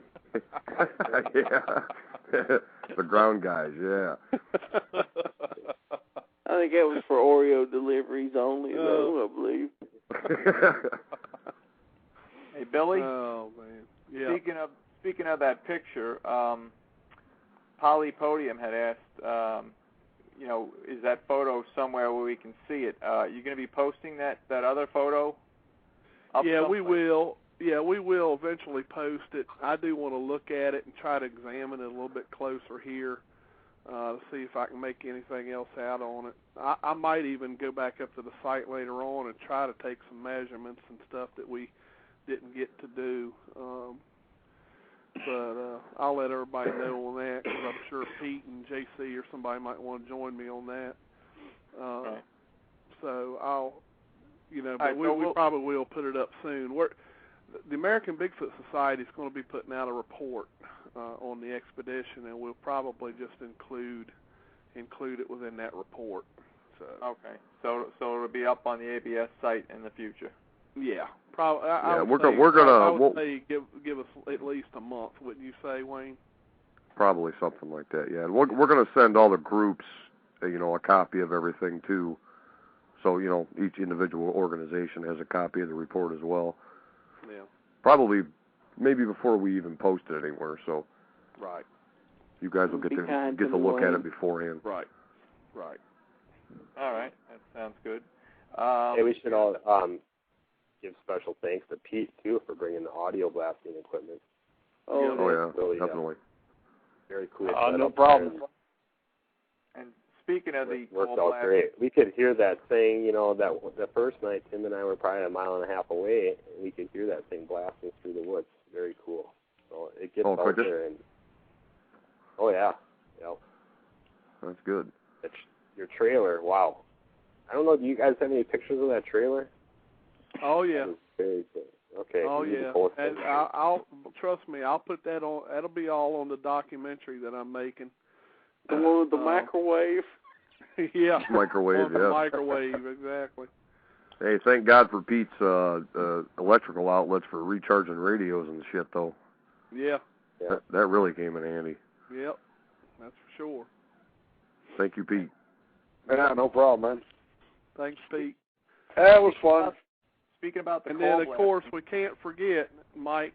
Mike, who's the folks that we had from Maryland, from Nezra? They also did one night of some audio work for us. Yeah, that was Jan and Dean. Yep, right. Jan and Dean. Yeah. And speaking of the call blasting, we had a question in chat specifically about that. They wanted to know, their question says, did the call blasting work? Which obviously they're wanting to know, did you get any responses that you could directly attribute to the call blasting operation? Well, what do y'all think? The baby crying. Yep, the baby crying seemed to do something. Yeah, I would say definitely, because what was it, Monday night? It was 10 minutes after that last call blast is when it kind of blew up everywhere. Yeah. Yep. Yeah, I think that definitely. I think it definitely helped with, like you say, the baby crying. It seemed to pick things up at least for a while after we did it. And I think next time I'm going to try to talk to one of the teachers where my kids go to school, see if I can get some audio, children laughing and stuff like that. And, try that next time, see what happens. Yeah. Okay. So I guess our answer to that would be yes. All right. So you did have positive activity that you can relate to the call blasting. So that answers that question.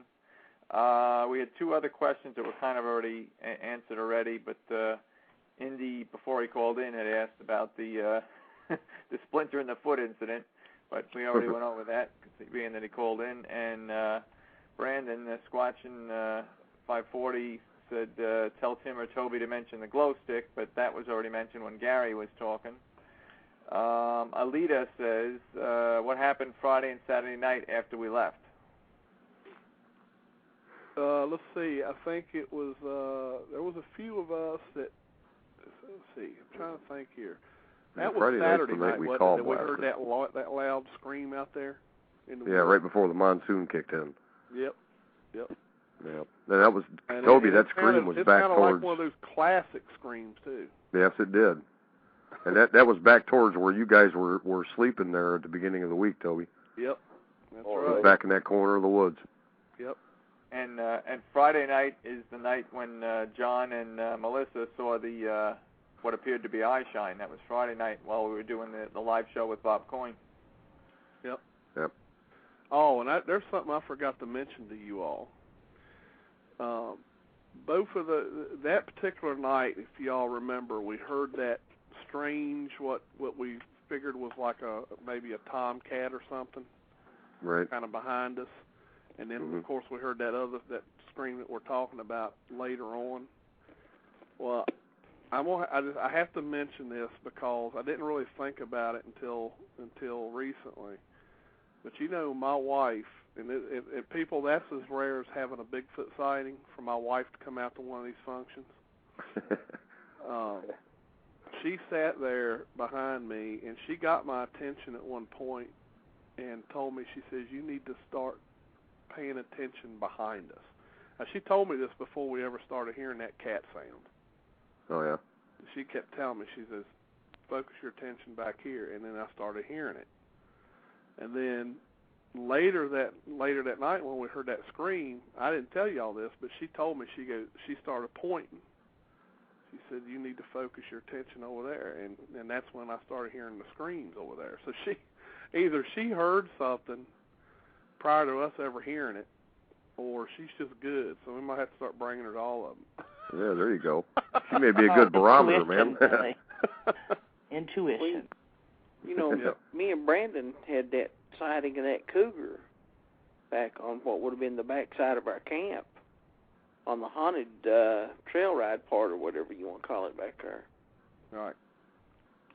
So that could have been. That could have had something to do with it too. Well, that Friday night when me and Beast were out with that Nezra crew, and we were call blasting from out there, and we were call blasting from Toby's old campsite. You know, that last call blast is when we had that bobcat creep up on us in the brush, and was growling at us. It had to be a bobcat because it didn't sound big enough to be anything bigger, but that kind of got my hair standing up a little bit. Yeah. Hey, it don't matter, man. A cat, big cat, little cat, you know. Yeah. Yep. That's right. We both heard it growl 2 different times. As soon as we turned the lights on, I think it took off. Yeah. Because we didn't hear it after that, but. Yep. I heard you hear a growl from the brush, you know, you're kind of like, what in the world is that? Well, see, when me and Brandon saw it, Brandon threw the light up on it first, and I kind of shined my light on it too. When I shined my light on it, it was laying down. It was crouching down, and its tail was still kind of in the process of coming down. I bet its tail was probably, you know, as long as my leg. Right. And it was laying down. And all I could think of was, that's not good because it's getting ready to charge. And I said, it's going to eat me or this skinny cracker. And I said, there ain't a whole lot of meat on Brandon, but I was looking like cat food. Hey, you got to tell us about the footfalls Brandon heard, though. That was classic. You know, I love Brandon. He's a great kid. You know what I'm saying? He talks about he lost 9 pounds while he was out there. I think I lost 19 trying to keep up with these young heinies. Because, I mean, he was moving, dude. There was one point, you know, back on that haunted trail stuff where things got really, really creepy for us because you could hear stuff. Mm-hmm. And we were hearing a lot of different stuff. And this was just before we saw the cougar, you know. And we found all them dog bones and stuff laying there. And I was around the corner, and I was kind of had my back to him, and I was looking at a building, I guess, that they used as part of their haunted ride or whatever. And I was just kind of checking this building out, you know, looking at it and thinking, wow, you know, if I was a Squatch, that would be a good place, you know, to kind of get into the dry, you know. So I was looking around, you know, trying to figure out how to get into it or whatever. And all of a sudden I heard Brandon holler, footfalls. And then you can hear this. And I turn around, and when I shine the light, Brandon's like about 2 inches from my face, and he was way up the path from me. I mean, he heard footfalls, and he screamed footfalls and ran dead at me. If I had a pistol, I'd have shot the boy. And I mean, there'd have been more holes in him, 2 pounds of Swiss cheese, and I wouldn't have missed the first one, you know. But he scared the crap out of me. He just broke and ran right straight towards me. Footballs! And I was like, oh, God, it's got me. I'm a you know, I'm kind of squatted down, too, anyway, you know, and I just kind of raised up and shine the light, and there's Brandon. Which, you know, Brandon was really, really shy about it. He didn't want to do it really right there in camp, but now that boy can play guitar. Yeah. Oh, yeah, yeah. He could pick the guitar. You could kind of overhear him that one day he finally sat down in the bed of his truck there and was playing. Yeah. Well, me and him sat out there in the woods, you know, and he played for a while, and we sang a little bit. And I don't know, Billy, if you could hear us doing it or not. I did hear a little bit up in the tree stand. I was trying to be loud, but I wasn't trying to be real loud. But, you know, we could hear some stuff moving. I heard a lot of smaller stuff, probably like deer and stuff like that, coming in to check it out. And, you know, that just amazed me how good that boy can play the guitar. Yep. And he said that he thought he had a close encounter with a Bigfoot while playing his guitar like that. He said he thought it was a bear, though, so he jumped up in the back of his truck and started making a whole lot of noise. And he said if he just sat there and kept playing his guitar, you'd probably seen it. Yeah, yep. It's a good possibility. Yeah. But now, Toby and Tim, those two guys, I got to give them guys props. I mean, I'll forget you. You know, I did 4 years in the Marine Corps and everything else. You know what I'm saying? But them two cats hiked, a mile and a half, 2 miles back in the middle of nowhere and set up a camp and slept overnight. looking for Bigfoot, while the rest of us are kind of cowered around a little fire there, right. talking trash. Yeah. Hey, those and guys they were like, almost out of radio contact. They had everybody had to get in a certain little spot so we could all hear them. Right. Yeah, I mean, those guys are they are the squatching ninjas. There's no doubt about that. Thanks, Gary. Hey, you call it like you see it, dude. Call it like you see it. You guys are scared to death of a bobcat, but I mean, Bigfoot has no effect on you whatsoever. that about sums it up. Oh man. I wish I would have met I wish I would have had a chance to meet the Squatch Inc. guys, because I was looking for somebody to go out with me Saturday night, and I had no takers. I was going to go sit out all night Saturday, but you know what? Yeah, it was pretty funny because you got to hit Gary up. Because Killen comes out, right? So we'd been there. Like some of us have been there a week, 4 days. Killen comes out. He's all bright-eyed and bushy-tailed, and he's like, "Oh, let's go out for a hike." And of course, we'd been there for several days, hiking every day. And I wish I could have gone with you, Killen. No, I'm talking about a night op, Bruce. I was looking for somebody to come with me and sit out Saturday night, but I guess everybody was tired from earlier in the week. Well, not only that, and we had finished that death march out to the plantation. And death march. Did they take you out there in a tractor? The tick-infested underbrush. No, they had to walk. Oh, did they? I thought they was going to take ended a up. tractor. Yep. No, they couldn't parked a logging trailer right in the road, so you couldn't get up through there. So we walked it. I kind of just wanted to hit a little something. While we've got a lot of people that was on the, that was at the expedition. From earlier on until even, later on after I left on Friday. So people that were there even after I left. I kind of noticed something, and I don't know if anybody else did either or not. But, from like Monday until Wednesday, we had really good activity. Yep. Mm-hmm. And then they started logging Thursday. Yep. And this was not the first time that tree farm's been logged. No. Right. I'm pretty sure, and I'm just wondering if anybody else, that was on the expedition thinks that may have started some kind of, like a migration instinct in Sasquatch, like, hey, okay, they're working right now, maybe we need to move. Right, I definitely think they could have pushed them away. We did discuss that, Wayne. I know we all discussed that, talked about how it seemed like the logging activity made things change. It was almost like they moved further in.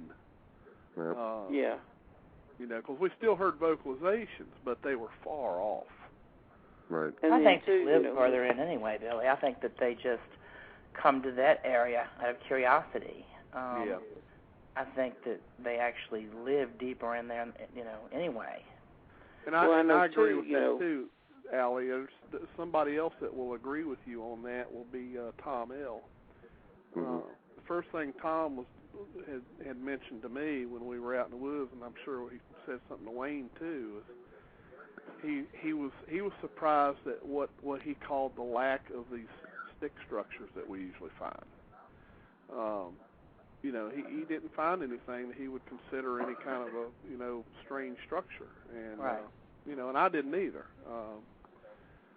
So that whether or not, of course, that's evidence of anything, I don't know. But most of the time in areas of sightings, we find these stick structures, but didn't see anything out there that really. Of course, we've had a big blizzard too, this past winter, so a lot of that could have either been destroyed or whatever. But right.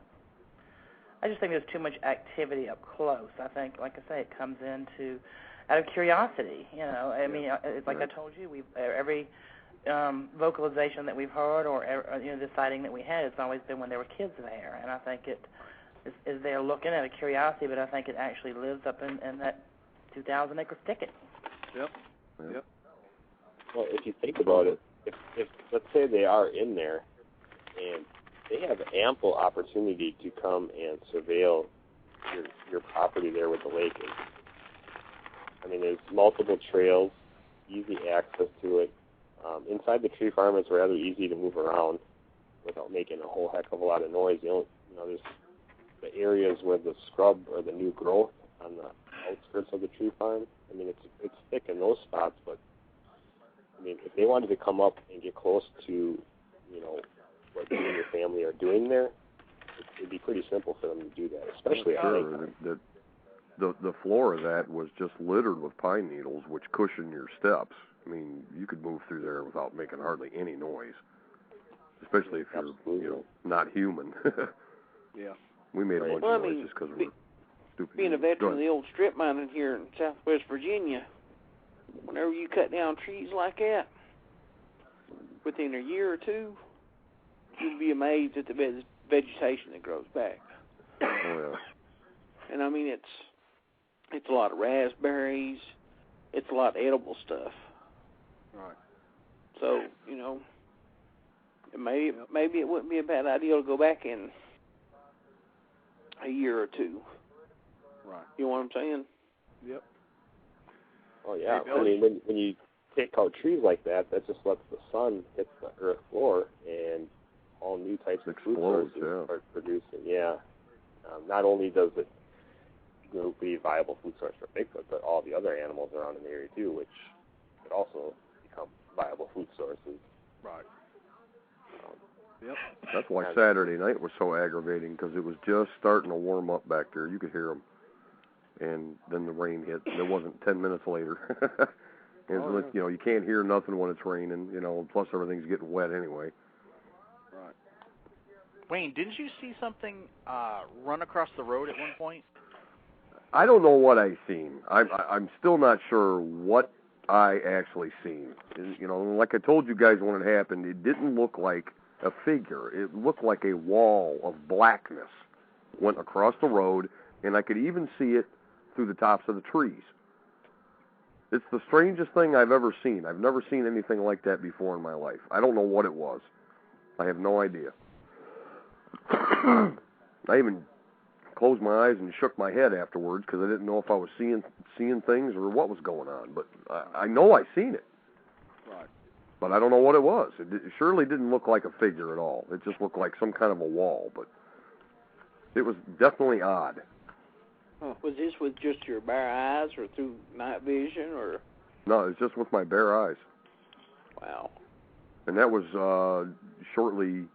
that was after we actually heard that first scream from back in that corner. Right. So I don't know what was going on. It was definitely strange. I'm not going to call it anything because I'm not sure exactly what it was I looked at. But Hey, Billy? Yeah. We still got 3 questions. You want to try to get through those? Yeah, let's go ahead and finish them because we're approaching 11 o'clock. Yeah, that's why I'm cutting in. We had a question from Nancy, West Virginia, and then we had 2 from Scott A. Nancy, West Virginia, is asking Melissa, obviously, I guess, about when she saw the apparent eye shine, what appeared to be eye shine. This question, Mel, do you feel like it was looking straight at you? did you feel like your eye shine was looking straight at you? She said yes.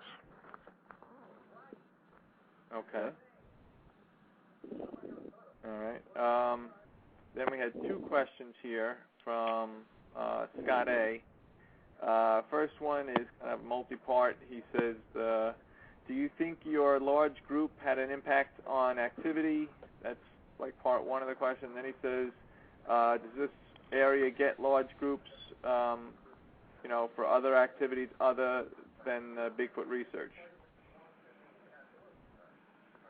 As far as the large group having any impact on the activity, it certainly didn't seem to have a huge impact on it when we first got there.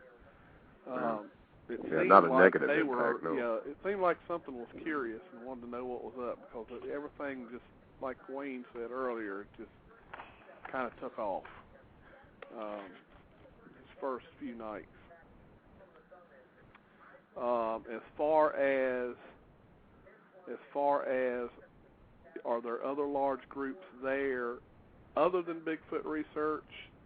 Allison, would you like to answer that or not? There are at times, at certain times of the year. I mean, usually it's basically my family, or we have, friends that we have a pond there, and they, occasionally, once a week, once every 2 weeks, you'll have people that go over and fish, or we've got some people that go over and relic hunt, but that's, usually just a couple people. We picnic over there. A couple times a year, we do have a fox hunt. It's a one-day event that we have there, and that's for kids. And then at Halloween time, we have an event that goes on there. But other than those 2 times of year, it pretty much sets, vacant other than, family or friends that go over to, partake in some type of activity. Okay. All right. All right, and then Scott A., his last question was about, and we kind of touched on it in the chat, at least I typed back to him, I think Wayne did too, but he was asking about if anybody had a recorder running all night. And I did, but unfortunately my whole card got filled up, and that was it. I really need to get some larger cards, but the card I was recording... I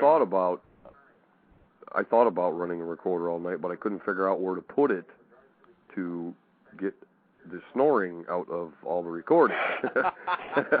I didn't know what to do with the thing. I mean, everywhere, it's like everywhere I wanted to put a recorder, there was somebody nearby that was, and myself included. So, plus, if you leave them out, it got cold every night. Plus, and there was moisture, on everything every morning when we got up. So, right. I didn't want to kill my recorder in the process, and I haven't figured out a way of doing that to be able to record and not get it full of moisture at the same time. I haven't really tried anything, but... Yeah, I should mention this. On Wednesday night, we put out our parabolic microphone on a recorder, and I put that in a tree about 50 yards from our camp. And you guys probably know the parabolic I'm talking about. It's one of those cheaper ones you got to hold the trigger in, activate it. Okay. Well, what I do for that is I just zip tie the trigger open or closed so it's activated, and then I set it in the tree. Right. So when I went over the audio, when I got home, it only recorded for 45 minutes. I mean, I had my recorder, it's like a 1 gig, so it records for 12 hours. And the recorder recorded for 12 hours. The microphone shut off after 45 minutes. Now, I absolutely know for certain when I pulled the mic out of the tree that the red light was still on. Right. Meaning that the trigger was still, armed. Right. Not figured out. Yeah, 45 minutes, boom, nothing. Just, there's a little pop, and then it's silent. So, having the H2 freeze up and that thing, that's the first major audio failures that we've had on an expedition. Just I can't for the life of me figure. And I tested the parabolic now at home here, and it works fine. So what night did your H2 freeze up on you? That was Tuesday night. Tuesday night, yeah, during the middle of all the earlier in the week. Yeah, right when we were hearing that activity. Yeah, of course at the time we didn't know it froze up until Tim checked it after everything settled down. Yeah, well, that was earlier in the week, but I ran my H2 all night Friday night, and surprisingly, I was very shocked when I got up the next morning. I ran for 8 hours. Well, it didn't run for 8 hours, but it ran till the card was full, but the thing was still switched on, and I was surprised that 8 hours later, the battery, it said battery low, but the thing was actually still powered up. I set it off at midnight, and at 8 a.m. when I got up, I checked it, and it still, it still had that on the screen. The batteries were real low, but it was still there. But the recording actually recorded for I think about 6-something hours, and then the card was full. But mine went through the night, and it actually got rained on and off. And then Saturday morning, it was raining early in the morning. And I don't know. I find so far I haven't had any problems. I've got my H2 wet a number of times in the rain. And so far it's been holding up just fine. And I don't put it in any kind of container or anything. I just set it out there. Well, that's good to know. Yeah, we've never had any problems with ours either until that freeze up. Well, I have the Olympus one, so. Yeah, like when we did that remote camp, it was very cold, and all we had was alkaline batteries, so we actually monitored the H2, and we had to put new batteries in it like every 2.5 hours. They were zapped. But it never froze up. It worked fine until that period, which is probably just coincidence, I'm sure, but kind of makes the guy mad, too. So did that cover them all, Mike? Yeah, that was all the questions that I had. All righty. Well, I guess we better wrap this thing up because they're going to cut us off here shortly. Yeah. Well, let's see. Who else do we still got here? Toby. We got Melissa and Wayne. We still got Allison. We still got Bruce. We got Mike. How did that happen? What? How did that happen, that we still have Bruce? Funny, Mike. Yeah. I don't know, but, as far as, like, everybody driving to the next, long distance thing, maybe Bruce could just chopper us all there. Wouldn't that save a bunch of time? Yeah. Bruce hasn't explained what his knife is made out of yet. Yeah. The other thing he could do is just go ahead and pull the Stargate out of the tent. And, that would work, yeah. Walk through. What? All right, guys. Well, I'm going to scram. Hope to talk to y'all soon. Gary, I got you up on the Facebook, so I'll be making some wise-ass remarks to you on there. So I'm pretty sure you will. You still smell like fresh fish, homie. All right. Oh, yeah. Payback. Well, thanks, everybody, for coming on the show. Appreciate y'all calling in. All right, guys. Allison, thanks again, Allie. Opportunity. Oh, I will keep looking and listening. I'll keep y'all informed if anything comes up. All right. Yeah, keep us up to date with your neighbors down there, too. Yeah, well, like I said, I want to get with this hot tub guy, too, and see what he's got going on. She's supposed to talk to him for me this week, so I'll let y'all know pretty interesting. And everyone, my wife says good night to everybody. Tell her I said hello. Good night. I'm not going to tell her nothing. She's mad at me.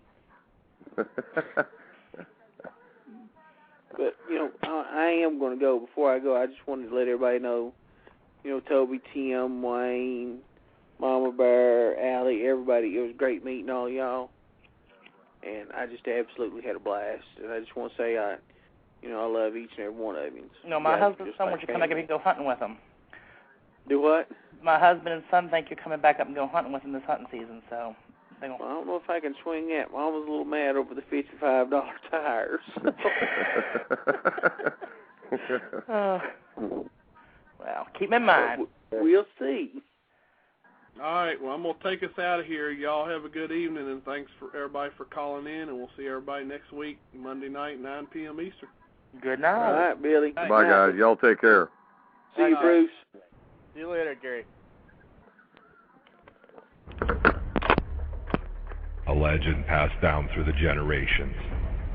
A myth to some, reality to others. Thousands claim to have encountered this creature from all around the world. Footprints discovered, unidentifiable hairs collected, unusual sounds recorded. Something is out there. Sasquatch Watch Radio. Monday nights, 9 p.m. Eastern, on the Blog Talk Radio Network, interviewing the men and women researching this phenomenon, the latest news and information, research techniques, and cutting-edge technology. True terrifying encounters, as told by those who have experienced them. Monday nights, 9 p.m. Eastern, on the Blog Talk Radio Network. Your host, Billy Willard of Sasquatch Watch of Virginia, brings you the most riveting discussions on the internet today. blogtalkradio.com/Sasquatch Watch Radio. Monday nights, 9 p.m. Eastern, Sasquatch Watch Radio.